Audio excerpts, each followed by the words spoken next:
orang yang hatinya dipenuhi dengan penyakit-penyakit hati. Dalam hatinya ada takabur, ada senantiasa berburuk sangka kepada orang lain. Ibadahnya hanya ingin atau sebatas untuk apresiasi. Ibadahnya ria, ingin dilihat orang. Dan dia dalam keadaan hirsun fid dunya, tamak, atau sangat menginginkan kehidupan dunia dan tidak pernah habis obsesinya tentang dunia. Maka kalau dalam diri kita masih ada gejala-gejala seperti ini, inilah hati yang termasuk dalam status kerendahan. Mudah-mudahan kita bisa beranjak naik. Yang sama-sama kita belajar di bulan Ramadan ini, menaikkan kedudukan hati kita menjadi hati yang fatah. Atau apa itu hati yang fatah? Hati yang terbuka. Hati yang dia sudah terbuka, yakni ridha billahi ta'ala. Dia ridha kepada Allah subhanahu wa ta'ala, maka hatinya dalam keadaan sudah meningkat dengan wujud tawakal, dengan wujud adanya yakin, tidak ada keraguan, dengan wujud senantiasa husnuzon baik kepada Allah maupun kepada makhluknya. Hati yang senantiasa dia dipenuhi dengan keikhlasan. Maka di makom inilah seharusnya kita belajar naik dengan esensi puasa, yakni imsaku 'anil syai', menahan diri dari segala sesuatu. Maka di situ sesungguhnya ada nilai-nilai apa yang disebut sebagai sifat kemuliaan, yakni sifat sabar. Assalamualaikum warahmatullahi wabarakatuh. Alhamdulillah wa bihi nasta'in ala umuri dunya wad din. Allahumma shalli wa sallim wa barik ala sayyidina Maulana Muhammadin wa ala alihi wa ashabihi wa man wala wa ba'd. Jamaah sekalian rahmatullah, melanjutkan pembahasan tadi malam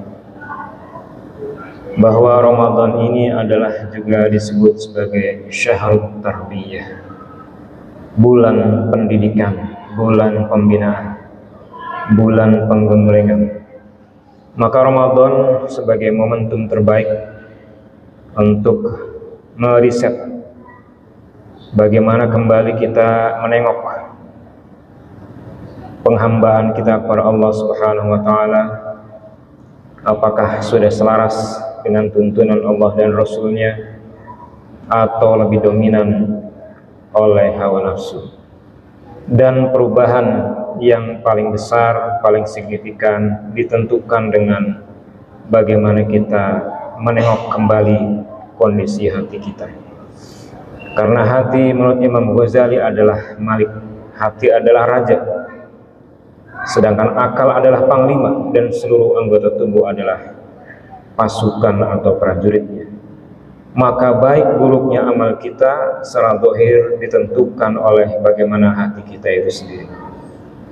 Sehingga perhatian kita pada qalb, pada hati adalah jalan yang paling besar untuk merubah kehidupan kita. Termasuk Ramadan tahun ini, mudah-mudahan kita bisa naik kelas. Bukan hanya puasanya orang awam, puasa fisik, tapi naik kelas menjadi puasanya orang khusus, yaitu puasa nafsiyah, puasa jiwa. Dengan puasa nafsiyah itulah sarana kita memperbaiki kondisi hidup kita, hati kita masing-masing. Rasulullah SAW bersabda, inna fil jasadi mudghah, sesungguhnya dalam tubuh kita, raga kita terdapat segumpal daging. Wa idza salahat salahal jasadu kullu, kalau segumpal daging itu sehat maka yang lain pun sehat.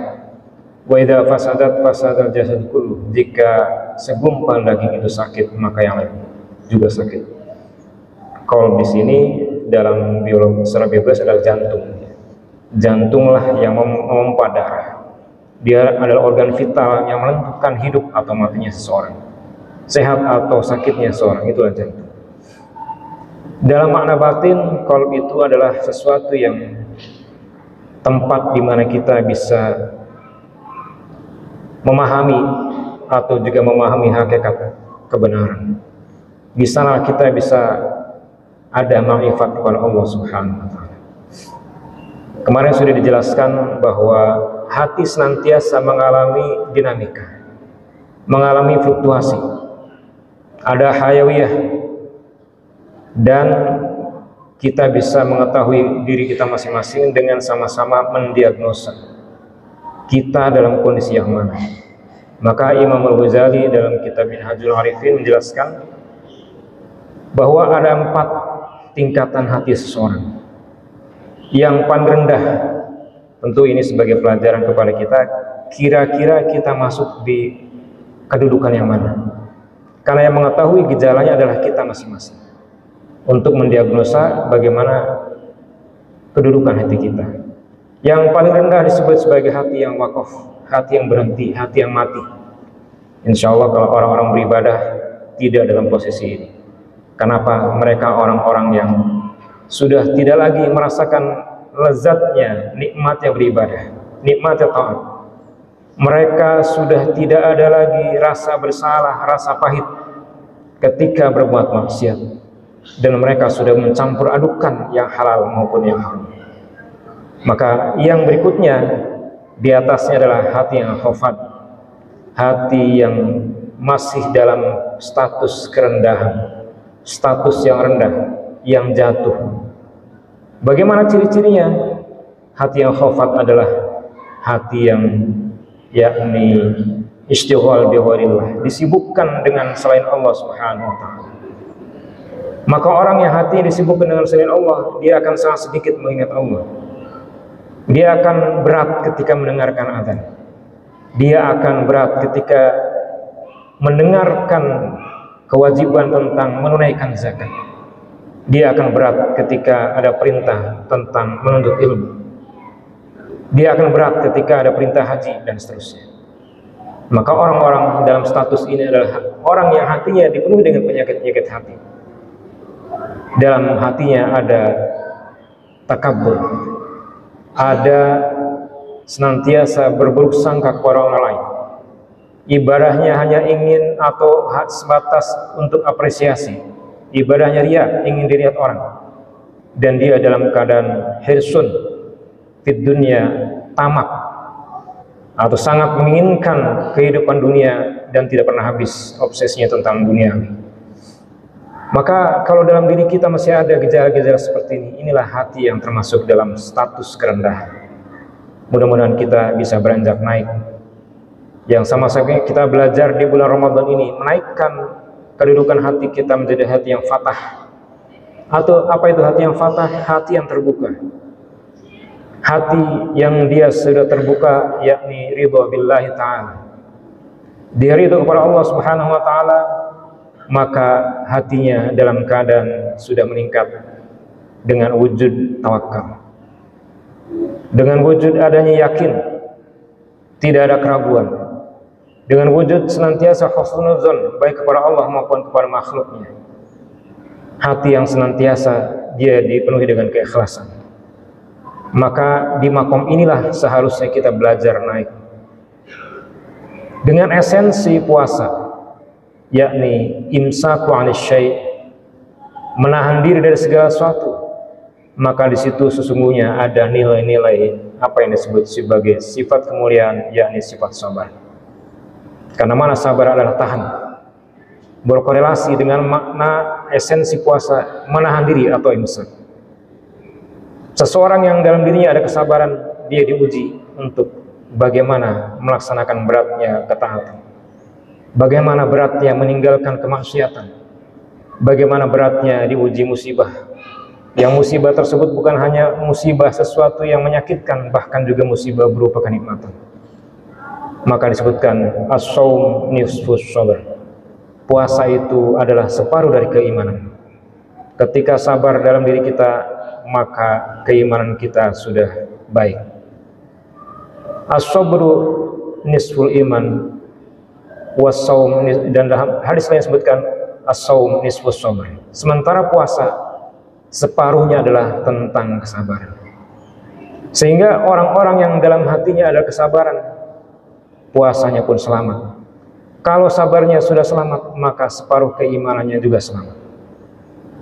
Sehingga bagaimana kedudukan orang-orang yang dalam hati yang fatah ini, diharapkan dia dengan adanya keridhaan kepada Allah Subhanahu wa taala, maka dia akan kembali kepada Allah dalam keadaan radiyatan mardiyah. Dia kembali kepada Allah dalam keadaan ridho dan diridhoi. Sehingga dalam akhir surat Al-Fajr Allah Subhanahu wa taala berfirman, A'udzu billahi minasyaitonir rajim. Bismillahirrahmanirrahim. Ya ayyatuhan nafsul mutmainnah, irji'i ila rabbiki radiyatan mardiyah, fadkhuli fi ibadi wadkhuli jannati. Wahai jiwa yang tenang,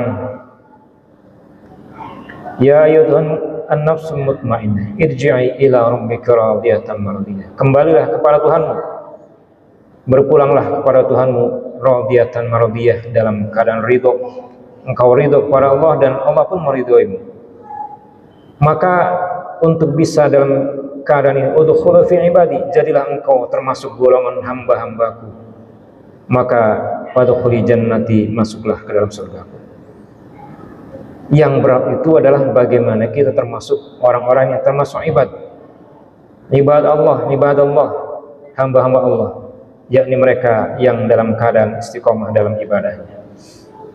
Kemudian hadirin rahimakumullah, yang paling tinggi tentu disebutkan sebagai hati yang rafah, hati yang dia sudah terangkat dalam ketinggian. Bagaimana ciri-cirinya? Yang paling awal adalah yakni dia dalam keadaan dawamus syauq, kerinduan yang mudawamah, yang sudah konsisten. Yang dirindukan bukanlah tentang kemewahan dunia, bukanlah tentang apresiasi manusia, bukanlah kemasyhuran di antara manusia, tapi justru yang diharapkan kerinduannya adalah semata-mata ridhonya Allah Subhanahu wa taala, ridhonya Allah dan Rasulnya.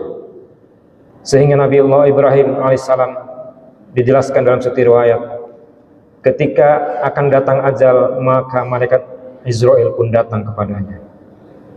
Sebagai seorang manusia, dia pun ada ketakutan. Maka dia bertanya, wahai Israel, apakah zat yang mencintai akan mematikan yang dicintainya?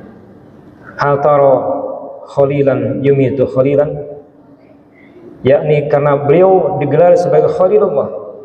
Beliau heran kenapa Allah Subhanahu wa taala yang memposisikan beliau sebagai Khalilullah tapi akan mematikan dirinya.